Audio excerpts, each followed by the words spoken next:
ርዕሳችን ሞት ምንድነው የሚል ነው። በሰው ልጅ ሕይወት ውስጥ አንድ ትልቅ ቀጠሮ አለ። በሰው ልጅ ሕይወት ውስጥ በሁሉም ላይ የሚደርስ አንድ ክስተት አለ። በሰው ልጅ ሕይወት ውስጥ የትኛውም ሰው በስልጣኑ፣ በሀብቱ፣ በገንዘቡ ሊያመልጠው የማይችል አንድ ፈላጊ አለበት። እርሱ ምንድነው ስንል ሞት ነው። በሁለት ፊደል የተገለጠው ሞት በሁለት ፊደል የተገለጠውን የሰው ልጅን ሲፈልገው ይኖራል። የሰው ልጅ ሞትን ቢሸሽም ግን ሞት በሽሽት የሚመለጥ አይደለም ወገኖች። ይሄ ብቻ እንዳይመስላችሁ። ሰው ሞት የሚባል ነገር እንዳለ እያወቀ ግን በመዘንጋት ነው የሚመላለሰው። አጠገቡ ያሉትን ሰዎች እየሸኘ፣ እናት አባቱን እየሸኘ፣ ወንድም እህቱን እየሸኘ ግን እሱ የሚሞት አይመስለው። ለምንድን ነው የሰው ልጅ ሞቱን የሚዘነጋው ካለን እግዚአብሔር ሲፈጥረው በውስጡ ሕይወትንና ዘላለማዊነትን አስቀምጦ ስለፈጠረው ነው ወገኖች። ስለዚህ የሰው ልጅ ሞቱን ሲዘነጋ እናየዋለን። ይሄ ብቻ አይደለም። ሞት ከኛ ጋር አብሮ የተፈጠረ አልነበረ። መንገድ የጠፋባቸው መንገዱን የሳቱ አዳምና ሔዋን ያመጡብን ጣጣ ነው። ስለዚህ አያችሁ፣ እግዚአብሔር ሲጀመር እኛን የፈጠረበት ዓላማ ለክብር ነበር፣ ለዘላለም ሕይወት ነበረ ወገኖች።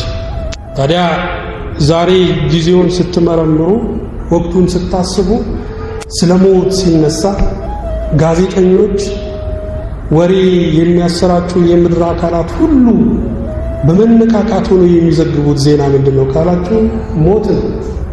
እኛም ባንወደውም ግን ተሻምተን የምንሰማው ዜና የሞት ዜና ነው ወገኖች። ሰው ሁሉ ጆሮን ቀስሮ የሚሰማው ምንድነው ካላችሁ የሞት ዜና ነው። ግን ሞት የዕለት ርዕስ ቢሆንም የሰው ልጅ ግን አሁንም በመዘንጋት ሲመላለስ እናየዋለን።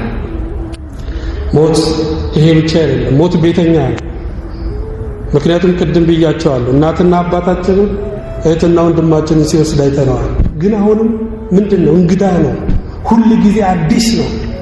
ስለዚህ በደንብ እንድናስበውና እንድንዘጋጅ በእውነት ዛሬ ይህንን ትምህርት እንማራለን። እግዚአብሔር ከኛ ጋር ይሁን።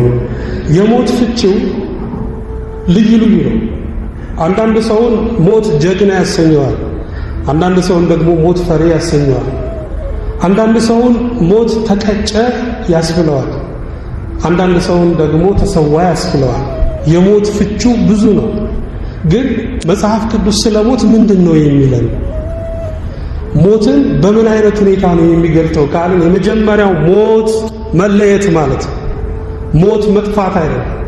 ከዚህ ከቁሳዊው ዓለም ከተዳሳሹ ዓለም ተለይተን ለማይዳሰሰው ዓለም ለመንፈሳዊው ዓለም ለመኖር መለየት፣ እሱ ሞት ይባላል ወገኖች።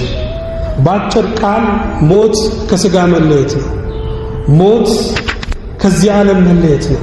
ሞት ከምኞታችንና ከምንጋደልለት ነገር መለየት ነው ወገኖች። እቺን ብዙ ሰው ካያችሁ አይሞላለት አይመቸኝም ይላል አይደለ? ብዙ ሰው ተማሪው ለምንድን ነው ወደ እግዚአብሔር ቤት የማትመጣው ሲባል እንደው ትምህርቴን ብቻ ልጨርስ፣ ትምህርቴን ከጨረስኩ በኋላ እመጣለሁ ይላል።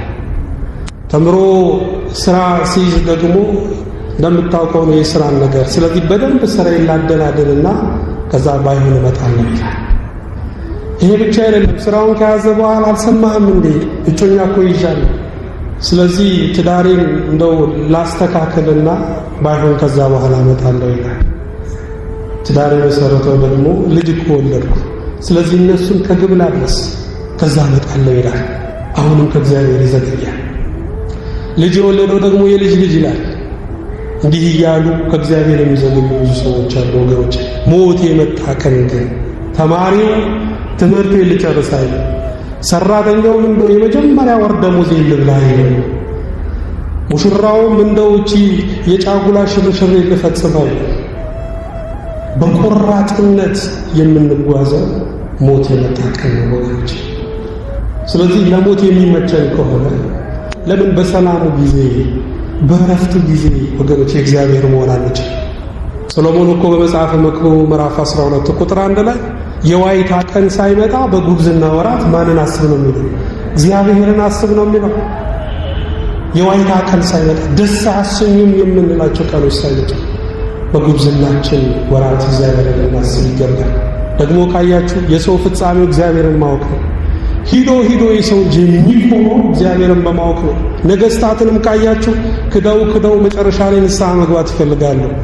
ዘፋኞችም እንደዚሁ ዘፍነው መጨረሻ ላይ አንድ መዝሙር መዘመር ይፈልጋሉ። ለምን? የሰው ልጅ ፍጻሜው እግዚአብሔርን ማወቅ ስለሆነ። ስለዚህ እግዚአብሔር ፍጻሜያችን ከሆነ እንውበታችን በእውነት ለሱ እንድንለይ እግዚአብሔር ሁላችንን በቸርነቱ ይርዳል። ይሄ ብቻ አይደለም፣ ሞት የማይሰረዝ ቀጠሮ ነው። በዓለም ላይ ብዙ ቀጠሮዎች አሉ። የሰርግ ቀጠሮ አለ፣ የምርቃት ቀጠሮ አለ። እነዚህ ቀጠሮዎች ሊሰረዙ ይችላሉ። አንድ የምንፈራው ቀጠሮ ደግሞ አለ አይደል? የፍርድ ቤት ቀጠሮ። የፍርድ ቤትን ቀጠሮ ድንበር ከተሻገራችሁት እኮ ላይገዛችሁ ይችላል።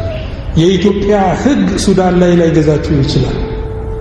ግን አንድ ድንበር ብትሻገሩም የማትሰርዙት አንድ ቀጠሮ አለ። ባላችሁበት ስፍራ የሚመጣ የማይረሳ አንድ ቀጠሮ አለ። እሱም ምንድነው ካለን ሞት። ወገኖች ሞት፣ ይህንን ሞት ማሰብ መልካም።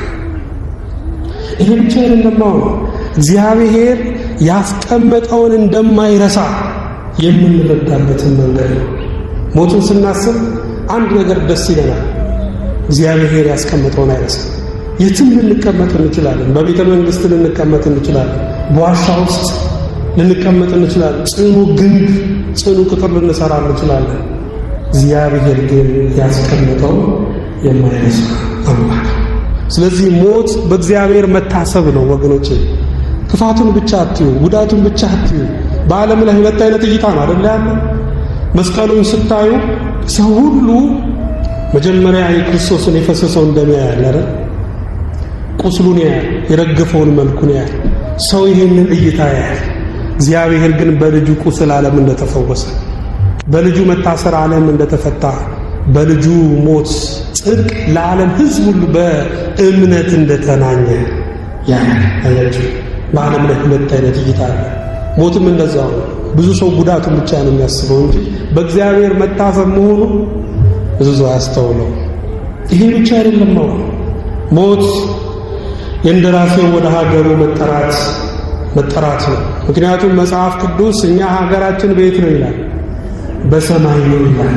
ፊልጵስዩስ ምዕራፍ 3:20 ላይ ደግሞ እኛ የክርስቶስ እንደራሴዎች ወይም በዘመኑ ቋንቋ አምባሳደሮች ነን ይላል። አምባሳደር ከሀገሩ ርቆ የሚኖር ነው። ስለዚህ አንድ ሰው ሲሞት ወደ ሀገሩ ተጠራ ማለት ነው። ወደ እውነተኛው ሀገሩ መጠራቱን የሚገልጥ ነው ወገኖች። ሀገራችን በሰማይ ነው የሚባለው በዛ ነው። ያዕቆብን አታስታውሱም? ፈርዖን እድሜ ስንት ነው አለ።